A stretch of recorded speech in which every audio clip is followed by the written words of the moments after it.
اعوذ باللہ من الشیطان الرجیم بسم اللہ الرحمن الرحیم۔ Khwaja Farid government post graduate college Rahim Yar Khan کے شعبہ اردو سے میں ہوں شہباز نیّر۔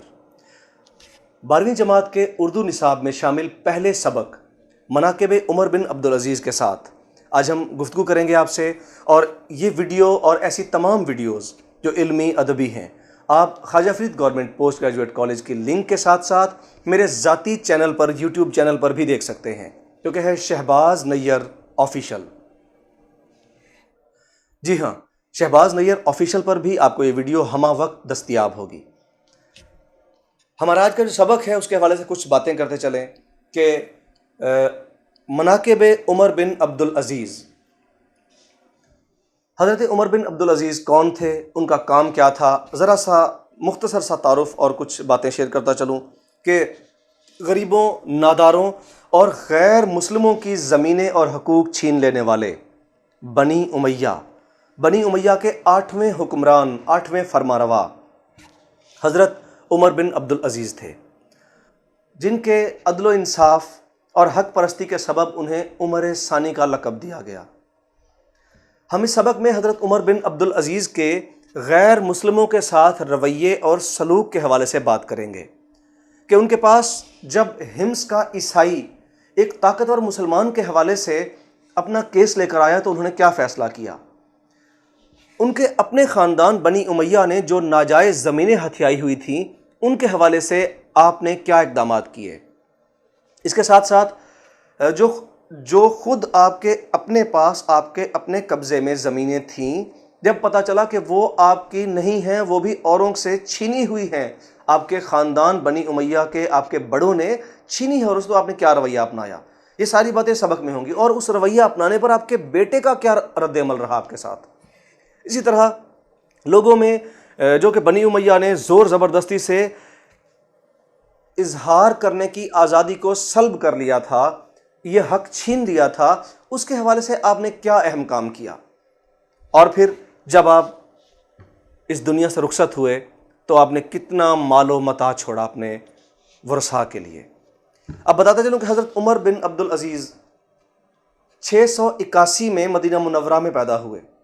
صرف 38-39 برس کی عمر میں آپ اس جہان فانی سے کوچ کر گئے۔ آپ کی 3 بیویاں اور 11 بیٹے تھے۔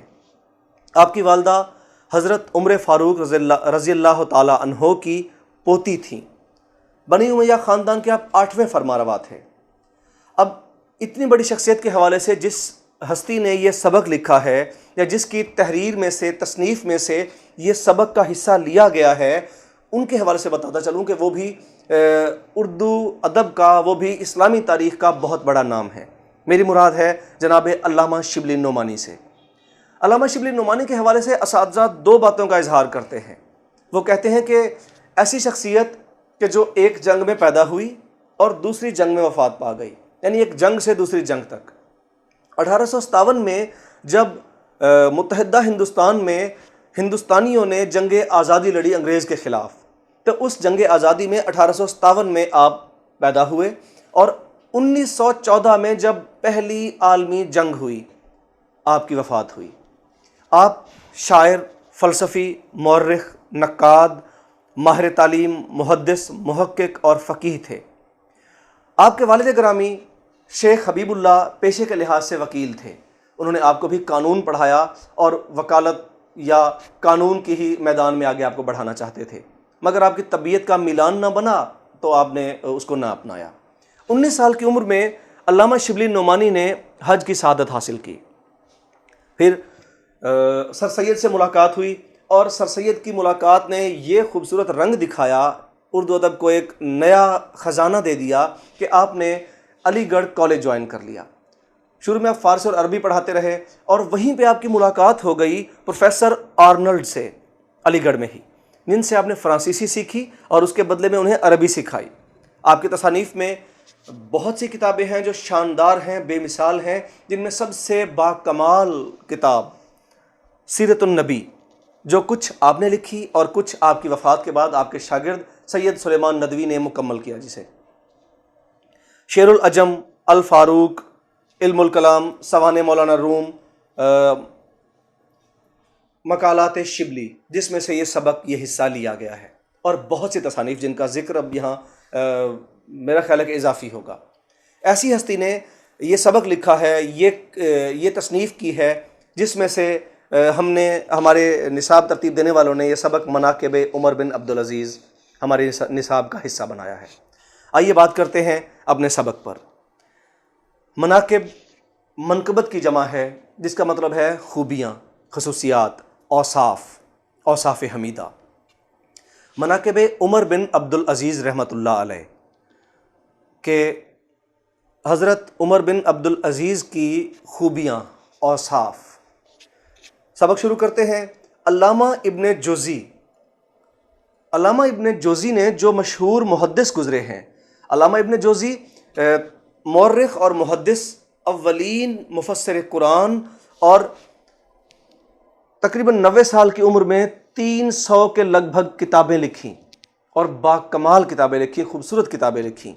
ایسی ہستی علامہ ابن جوزی اس لیے کہا جاتا ہے کہ ان کے گھر میں اخروٹ کا ایک درخت تھا، لہٰذا اس ہستی نے، علامہ ابن جوزی نے، جو کہ مشہور محدث گزرے ہیں، حضرت عمر فاروق رضی اللہ تعالی عنہ اور حضرت عمر بن عبدالعزیز رحمۃ اللہ علیہ کے حالات میں ایک کتاب لکھی تھی، جس کا نام سیرت العمرین رکھا تھا۔ سیرت العمرین یعنی دو عمر جن کے واقعات اور حالات، ایک عمر بن خطاب حضرت عمر فاروق رضی اللہ تعالیٰ عنہ، اور ایک عمر بن عبدالعزیز رحمۃ اللہ علیہ۔ ہم نے مطلب شبلی نعمانی کہہ رہے ہیں کہ ہم نے یہ کتاب مصر میں کتب خانہ خدیویہ میں دیکھی تھی۔ خدیو وہاں کسی دور میں ٹائٹل ہوتا تھا، خطاب ہوتا تھا بادشاہ کا، جس طرح ہم صدر کہتے ہیں، جس طرح فرعون بھی ایک خطاب ہوتا تھا، ایک لقب ہوتا تھا۔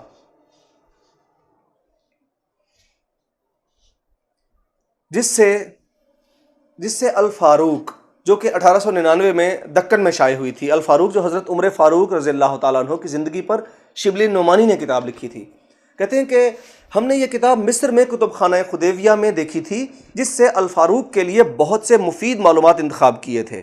علامہ موصوف جن کا وصف بیان کیا گیا، جن کا ذکر کیا گیا، علامہ موصوف نے اس کتاب میں صرف ان باتوں کو لیا ہے جو زیادہ تر ان کے اخلاق اور عدل و انصاف سے واسطہ رکھتی ہیں۔ چنانچہ ہم چند واقعات کو اس موقع پر نقل کرتے ہیں۔ ان میں حضرت عمر بن عبدالعزیز رحمۃ اللہ علیہ کے واقعات اور حالات میں سب سے زیادہ جو چیز قابل لحاظ ہے، وہ غیر مذہب والوں کے ساتھ ان کا طرز عمل ہے۔ حضرت عمر بن عبدالعزیز مذہب کی مجسم تصویر تھے۔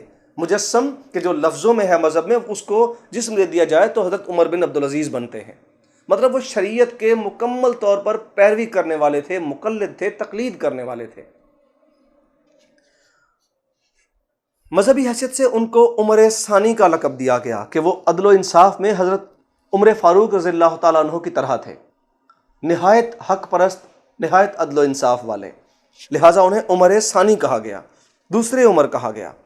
اس لیے غیر مذہب والوں کے ساتھ ان کا جو طرز عمل تھا، جو ان کا رویہ تھا، جو ان کا برتاؤ تھا، وہ ان کی شخصی حالت نہیں، بلکہ مذہب اسلام کا اصلی طرز عمل ہے۔ ان واقعات میں سے ہم ایک واقعے کا ذکر کرتے ہیں۔ ایک دن حضرت عمر بن عبدالعزیز مسند خلافت پر متمکن تھے۔ مسند خلافت ان کی شاہی کرسی، اپنی شاہی کرسی پر بیٹھے ہوئے تھے، متمکن تھے، تشریف فرما تھے، بیٹھے ہوئے تھے۔ ایک عیسائی نے جو حمص کا رہنے والا تھا، حمص دریائے آسی کے مشرقی کنارے کوہ لبنان اور جبل انصاریہ کے درمیان واقع ہے، جو حمص کا رہنے والا تھا، دربار میں آ کر یہ شکایت کی کہ خلیفہ ولید بن عبد الملک کے بیٹے عباس نے میری زمین پر زبردستی قبضہ کر لیا ہے۔ عمر بن عبدالعزیز نے عباس کی طرف دیکھا۔ عباس نے کہا، یہ زمین مجھ کو خلیفہ ولید نے بطور جاگیر عنایت کی تھی، چنانچہ اس کی تحریری سند میرے پاس موجود ہے۔ عمر بن عبدالعزیز نے عیسائی کی طرف مخاطب ہو کر کہا، تم کیا جواب دیتے ہو؟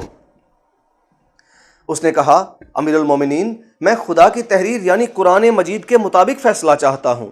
عمر بن عبدالعزیز نے عباس کی طرف مخاطب ہو کر کہا، عباس، خدا کی تحریر تیرے باپ ولید بن عبد الملک کی تحریر پر مقدم ہے، مقدم ہے، زیادہ اہمیت رکھتی ہے، افضل ہے۔ یہ کہہ کر وہ زمین عباس کے قبضے سے نکال کر عیسائی کو دلا دی۔ ان کا ایک اور کارنامہ جو نہایت قابل قدر ہے، سلاطین بنی امیہ کی ناجائز کارروائیوں کو مٹانا تھا۔ سلاطین بنی امیہ یعنی بنی امیہ کے جو سلاطین، سلطان کی جمع بادشاہ گزرے تھے، وہ لوگوں کی زمینیں زبردستی چھین لیا کرتے تھے۔ اس عمل کو مٹایا عمر بن عبدالعزیز نے، جو کہ اسی بنی امیہ کے 8ویں فرما روا تھے، مگر وہ ان جیسے نہ تھے، وہ حضرت عمر فاروق جیسے تھے، لہٰذا انہیں عمر ثانی کہا جاتا ہے۔ انہوں نے ان کی ان غلط کارروائیوں کو، ناجائز کارروائیوں کو مٹایا۔ سلاطین بنی امیہ نے ملک کا بڑا حصہ جو ذمہ داری کی حیثیت سے رعایا کے قبضے میں تھا، اپنے خاندان کے ممبروں کو جاگیر میں دے دیا تھا۔ جس طرح سلاطین تیموریہ کے زمانے میں بڑے بڑے صوبے شہزادوں کی جاگیر میں دے دیے جاتے تھے۔ سلاطین تیموریہ، تیمور کا خاندان، یہ بابر، ہمایوں، اکبر، جہانگیر، شاہ جہان اور اورنگزیب عالمگیر اور ہوتے ہوتے بہادر شاہ ظفر تک جو ایک سلسلہ رہا۔ عمر بن عبدالعزیز تخت خلافت پر بیٹھے تو سب سے پہلے ان کو اس کا خیال ہوا، لیکن ایسا کرنا تمام خاندان خلافت کو دشمن بنا لینا تھا۔ تاہم انہوں نے اس کی کچھ پرواہ نہ کی۔ اول جب انہوں نے یہ ارادہ کیا تو تمام خاندان نے عمر کو، جو حضرت عمر بن عبدالعزیز کی پھپھی تھی، سفیر مقرر کر کے بھیجا۔ سفیر کسی کی طرف سے بات کرنے کے لیے جو بندہ آگے آتا ہے وہ سفیر ہوتا ہے، سفارت کرتا ہے، آ کر آگے سفیر بن کے آگے آتا ہے اور پیغام اور بات آگے ڈسکس کرتا ہے۔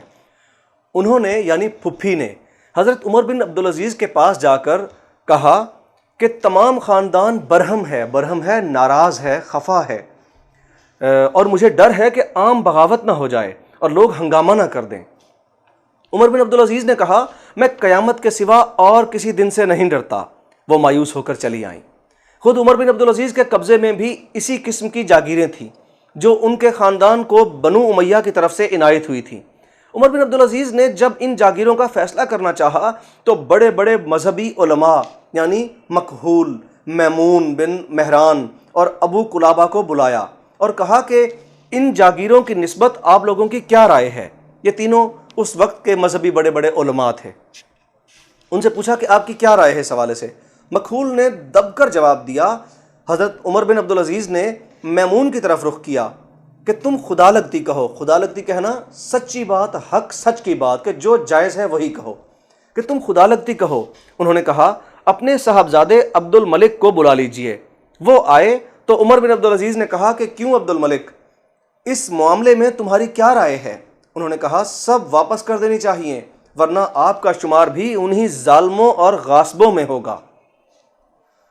حضرت عمر بن عبدالعزیز نے اپنے غلام سے، جن کا نام مزاحم تھا، کچھ کتابوں میں مزاحم اس کے اعراب لگے ہوئے ہیں، جبکہ لغت میں مزاحم ہے، مزاحمت کرنے والا۔ انہوں نے اپنے غلام، جن کا نام مزاحم تھا اور جن کو وہ بہت مانتے تھے، کہا کہ لوگوں نے جو زمینیں ہم کو دیں، نہ وہ اس کے دینے کے مجاز تھے، نہ وہ دینے کا حق رکھتے تھے، اختیار رکھتے تھے، اور نہ ہم کو اس کے لینے کا حق تھا۔ تمہاری کیا رائے ہے؟ مزاحم نے کہا، امیر المومنین، آپ کو یہ بھی معلوم ہے کہ آپ کے بال بچے کتنے ہیں، یعنی ان کا گزر کیوں کر ہوگا؟ عمر بن عبدالعزیز کے آنسو نکل آئے اور کہا، ان کا مالک خدا ہے۔ یہ کہہ کر گھر میں چلے گئے۔ مزاحم وہاں سے اٹھ کر عبد الملک فرزند عمر بن عبدالعزیز کے پاس گئے اور کہا کہ بڑا غضب ہوا چاہتا ہے، عمر بن عبدالعزیز تمام خاندانی جاگیروں سے دستبردار ہونا چاہتے ہیں، لیکن میں نے ان سے کہا کہ اپنی اولاد کا لحاظ کیجئے، اپنی اولاد کا خیال کیجئے۔ عبد الملک نے کہا، استغفر اللہ، تم نے بہت بری رائے دی۔ یہ کہہ کر عبد الملک عمر بن عبدالعزیز کے پاس گئے۔ وہ اس وقت خواب راحت میں تھے، یعنی آرام فرما رہے تھے، سو رہے تھے۔ پہرے والے نے کہا کہ تم لوگ امیر المومنین پر رحم نہیں کرتے، دن بھر میں ایک لحظہ، ایک لمحہ تو ان کو آرام لینے دو۔ عبد الملک نے کہا، تو جا کر ان سے کہہ تو صحیح۔ عمر بن عبدالعزیز کے کانوں میں یہ آواز پڑی۔ عبد الملک کو اندر بلا لیا اور کہا، جانے پدر، اے باپ کی جان، یہ کون سا ملاقات کا وقت ہے؟ انہوں نے واقعہ بیان کیا۔ عمر بن عبدالعزیز نے کہا، میں نماز ظہر کے بعد ممبر پر چڑھ کر اس کا اعلان کر دوں گا۔ عبد الملک نے کہا، اس کا کون ذمہ دار ہے کہ آپ اس وقت تک زندہ رہیں گے؟ غرض اسی وقت عمر بن عبدالعزیز باہر آئے، شہر میں منادی کرا دی، اعلان کرا دیا کہ لوگ مسجد میں جمع ہوں۔ عمر بن عبدالعزیز نے ممبر پر چڑھ کر کہا، صاحبو، میں ان تمام زمینوں کو جو لوگوں نے ہمارے خاندان کو دی تھیں واپس کرتا ہوں، کیونکہ دینے والوں کو نہ دینے کا حق تھا نہ ہم کو لینے کا۔ یہ کہہ کر جاگیرات کی جو سندیں تھیں صندوق سے نکلوائیں اور کینچی سے کتر کتر کر ان کو پھینکنا شروع کیا۔ یہ جاگیریں کچھ یمن میں تھیں، کچھ یمامہ میں۔ چنانچہ سب سے پہلے ان زمینوں سے دستبرداری ظاہر کی۔ یمن قدیم شہر ہے، عرب کے ساحلوں پر واقع ہے، اور یمامہ یہ وہ شہر ہے جہاں مسلمہ کذاب، جو کہ ملعون، جس نے دعویٰ کیا تھا نبی ہونے کا، اور اس کو یہاں قتل کیا گیا تھا عہد صدیق اکبر رضی اللہ تعالیٰ عنہ میں۔